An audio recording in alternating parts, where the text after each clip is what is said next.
Hello and welcome to the 2026 Opening Day Countdown, a series where we count down to opening day by briefing all 30 teams in MLB. Yesterday we spoke about the St. Louis Cardinals, and today we'll be talking about the Miami Marlins. Last year, the Marlins finished a record of 79 and 83, third place in the NL East. They really overperformed their expectations. They have a lot of young up-and-coming talent on their roster. So, without further ado, let's get into it. On the hitting side, their big name was Cal Stowers. He had a 149 WC plus last year and a 143 BFIL plus.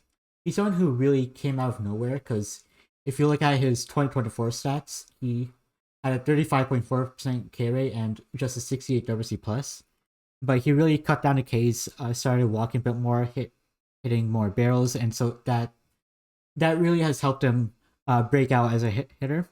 And he actually made some adjustments over the off season that I'll show.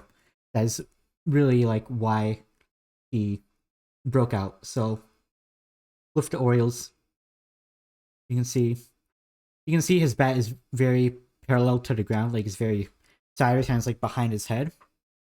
And then when it was traded with the Marlins, it's hard to do like adjustments in season, but you can see with the Marlins in 2024, sorry, it was sort of the same thing where like his bat was more sideways. So in 2025, you can see his bat is a lot more upright and it's a lot closer to the plate, and that has really helped him make more contact because his bat is closer to basically where he's gonna hit the ball. So essentially, he's shortening up his swing, and it's like easier. Generally, when you shorten up your swing, it's easier to make contact. But when you do that, usually you're sacrificing power. But because Cal Stars, he already has like so much raw power, he can sacrifice some of that power and still make more contact, and that'll help him a lot more overall because he's making more contact, still getting to that power, and generally like overall the power is he's getting to more power even though he's getting less raw power because he's making more contact. And the reason why I'm bringing up these adjustments is that I want to take it to Christopher Morel, who the Marlins signed this offseason. He's someone who you can see, like, it's a little bit, not exactly the same, but you can see, let me find another video, but you can see, like, he starts a little bit upright, but when he sort of coils, the bat gets more parallel, like what Stowers was last year. And so far in spring training, he has like adjusted this a little bit more.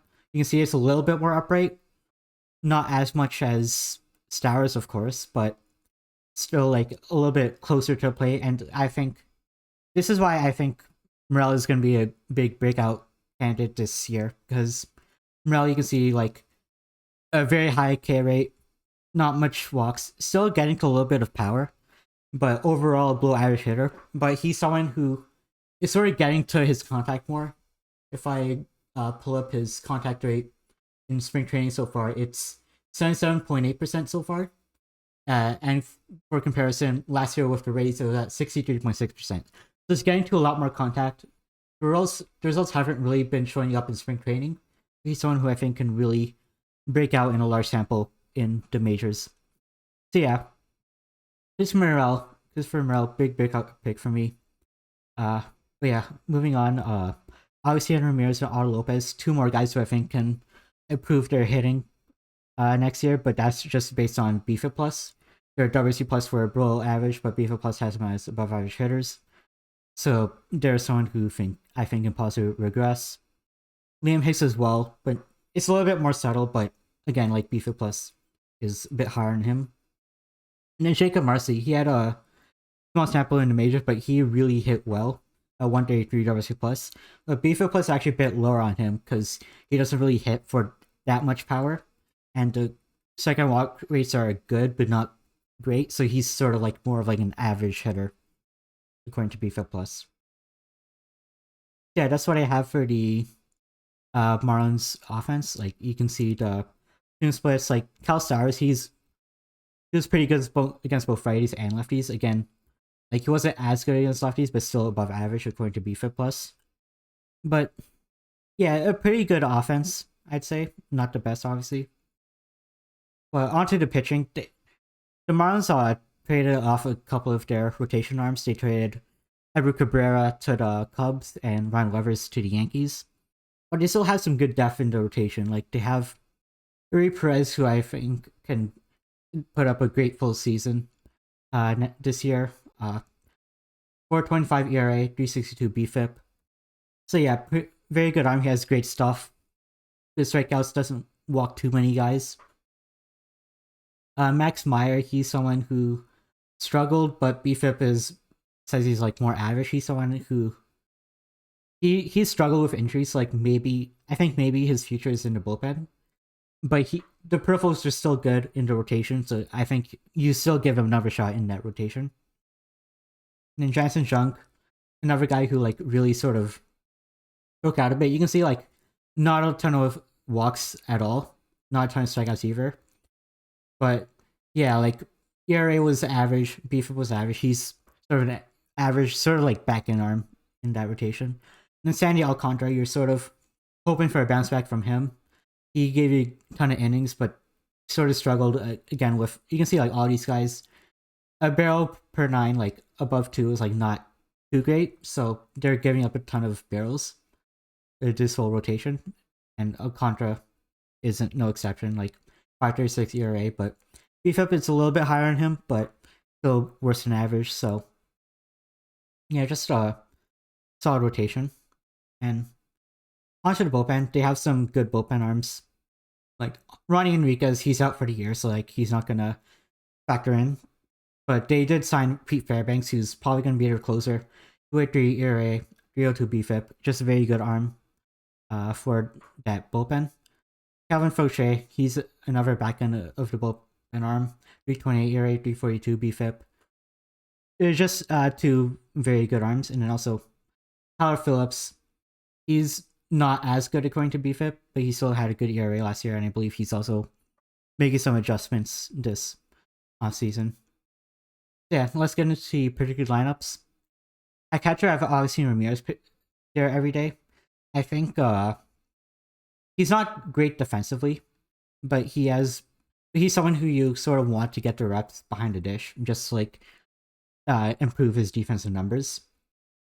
So yeah, I think he's going to be catching most days. I do have Liam Hicks on the bench against righties, and against lefties too. Like, but I think Liam Hicks is someone who will get a lot of playing time at catcher, at first base, at DH.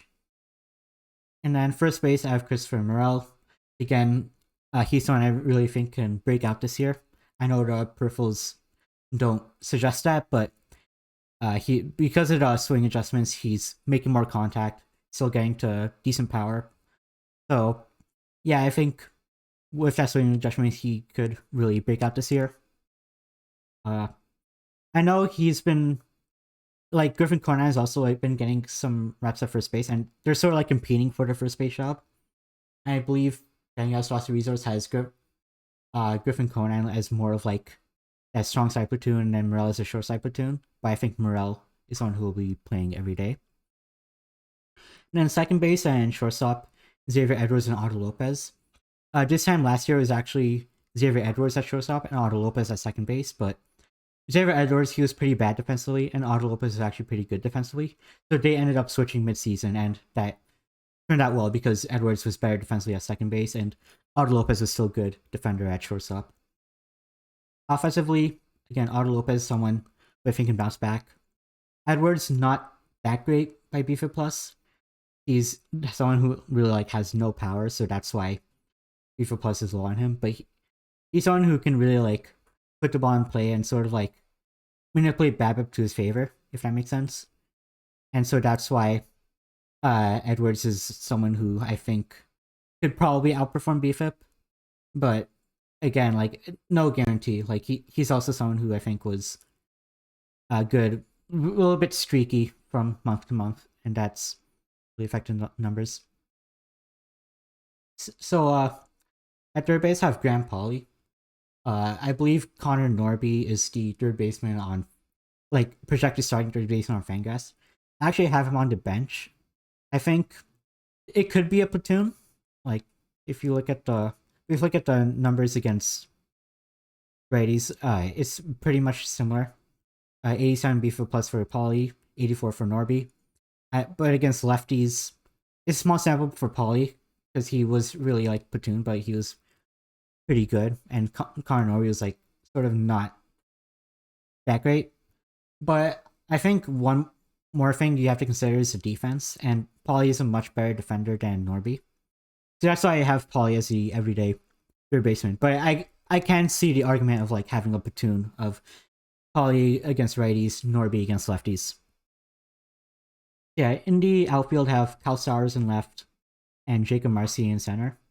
I've touched on these two guys already. Like Cal Stowers, probably like one of the best hitters on their team, if not the best. And Jacob Marcy, he sort of overperformed peripherals, but he's still like an average hitter. Can get you 10 stolen bases. Really someone who should play well at the top of that batting lineup. At right field, I have a platoon of Owen Casey and Heriberto Hernandez. Heriberto is someone who I think should be playing every day. Just because you look at the overall numbers, he's above average hitter. Against righties, he's above average. Against lefties, also above average. But Owen Casey is someone who I think is a great hitter. Like he didn't really have a great sample in MLB. Like only 27 plate appearances, wasn't that great. And then if you look at the AAA numbers for, sorry, to pull this up, but the AAA numbers for Casey was actually quite stellar, like 139 WC plus and 137 BFA plus. So he's someone I think that should translate to the majors. So I think he's someone like I think should be playing at least against righties. But there isn't really like a good, like you still have to like sort of like force someone out of that line. Like you're already forcing Liam Hicks into like sort of a part-time role. Heriberto Hernandez, I think, should be playing every day. Like is getting more of a part-time role because he's getting platoon at like Griffin Conine at DH. Like I think you could make the argument that he should be bumped in more part-time role. Like, but again, like he's someone who's lefty better against righties generally. Like 1 or 3 BFA plus against righties and against lefties. Like small sample, but it was great, but it was a small sample. So he's someone like if you're platooning Conine, then he's on the strong side of the platoon. So again, like they have a lot of hitting talent. So you're getting guys that are not playing every day, but these are two guys I think should be playing a lot of days. Yeah. In rotation, Sandy Alcantara is the one. He's gonna be the opening day starter as long as he's on the team, probably. Barry Perez is the 2 starter, and then I actually have a 6-man rotation of Meyer, Junk, Garrett, and Paddock. Well, I think it ends up being a 5-man rotation, but I think what ends up happening is like one of these guys moves to the bullpen as sort of like that long relief role. Paddock and Junk are the 2 main guys who I'm looking at to be at, but Garrett is coming off injury, and Meyer is also like sort of he's been hurt. He was hurt last year, so he's also coming off of injury. So yeah, I think you can make an argument for any 4 of these guys to be in a relief role. I think it ends up being one of these 2 just because they have experience in relief. Like, and then also what you could do is like what Jean did last year is like he was a piggyback off Cal Quantrill. So what would happen is Cal Quantrill would pitch the first, say, 5 innings, and then Junk would come in relief and pitch like 4 innings or so to close out the game. And I think Junk could be in that role again. Like maybe he does it with Paddock. But then with say like there's an injury to Garrett again or Meyer again, then Junk is someone who can slot it back into the rotation. Yeah, the bullpen, Keith Van Marix is a closer. Calvin Fauché was the closer, but he's going to be bumped to that 8th inning. And then Kyle Phillips is another setup guy. Pretty good bullpen. Again, like, these are guys that were all, like, pretty solidly above average by BFIP and had a very good ERA. So, yeah, just very good back in the bullpen. Then John King, solid arm. Andrew Nardi, he missed all of last year with injury. But he was like pretty good when he was on the field, and also very good lefty. So he's someone that I think if he bounces back, he should be. He might get some setup opportunities, to be honest. But right now he's like sort of in a middle relief. And then Cade Gibson, I also have a middle relief, and then also Josh White as he was a very nice arm last year at AAA. 39 innings, 2.29 ERA, and a 2.42 BFIP. Those are some very insane numbers. His BFIP minus was 52, which means that he was essentially allowing half as many runs as the average pitcher at AAA. So yeah, a very good arm, like fastball slider, very good stuff. He's one I think can be on the opening day roster, but probably starts the year at AAA. Like he was someone who was added to the 40-man, so he'll definitely get some innings in the big leagues this year. Yeah. As for the roster projections, just no like studs. Like I know like Stars like 5 last year, but because he was bad the previous 2 years, he's still projected for 2.5 wins. Marcy projected for 2.5 as well. Xavier Edwards, Heriberto Perez also projected for 2 wins apiece. So the win projection, not too great, 70 and 92, but I think they can definitely overperform this. Like, let's say Cal Stowers, he's like that 5-win player again. Jacob Marcy, like this was in half a season, so let's say he's like more of a 4-win player. And then let's say like Morel isn't here, but let's say he actually breaks out and he's like, let's say 3 wins. I'm just gonna add it to P. Gibson. But like then you're sort of looking at 76 and 86, and that's pretty close to where they're at last year. Remember, they did trade off a ton of talent. Like Ryan Weathers was in the rotation. Edward Cabrera broke out last year. He was a very good arm for them. He's no longer on the team. So yeah, they did give up a lot of talent this offseason, but they do have a lot of talent still on the roster. And they're still a young team, so there's someone who can definitely improve on the win projection and potentially compete for the wildcard spot, to be honest.